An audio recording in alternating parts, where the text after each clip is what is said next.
Hello, everybody, wherever you might be. My name is Kenneth Miller, and this is COM 151.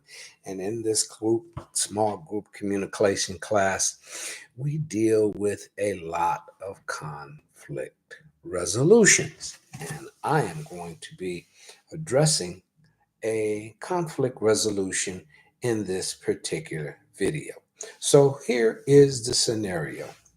I have a friend named James who was talking on the phone with a friend of his about a car that he had purchased from someone. He complained to the friend whose name is Bob. James complained to Bob that this car that I bought from the guy you recommended buy it from is breaking down.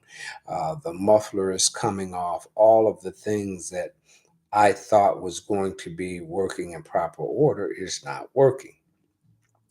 Bob then says to James, "What would you like for me to do about this?" And James says, "I would like for you to call him and let him know what a bad person he is for selling me this car." So they hang up the phone, and Bob calls the guy.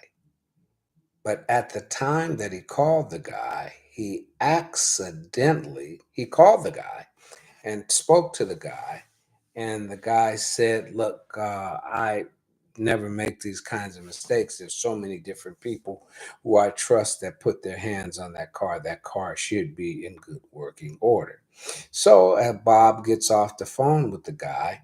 He calls back James, but in the process of calling back James, he ends up calling the guy and says, "This crackpot," and the guy heard him, and he tried to call Bob back, and Bob didn't answer the phone because he was so embarrassed by this guy being included in what was a mistake phone call. And so Bob subsequently ended up calling James, and James says, "Yes, I'm on the phone with him right now. He's very upset with you. I'll call you back." And this guy was so upset with Bob that he wanted to bring harm to Bob. And so Bob, after speaking with James, did not feel as though there was any pressing need to do anything. This is avoidance in conflict resolution. And in this instance, by simply hoping that this guy would go away, it could have been very, very dangerous to Bob. Bob then subsequently attempted to try to call this guy. This guy had his phone blocked.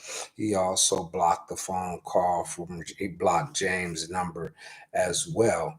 And so, what ultimately happened was Bob ended up getting in contact with a mutual friend, a friend of this guy who knew this guy and who this guy respected.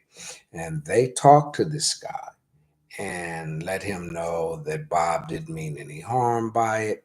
He says he was more hurt than anything else. And so that's how this situation was resolved. But because Bob utilized what was the avoidance form of conflict communications, conflict resolutions, it could have been very, very serious and harmful. So, avoidance and conflict resolution is really not a management style that you want to be involved in if you can all avoid it.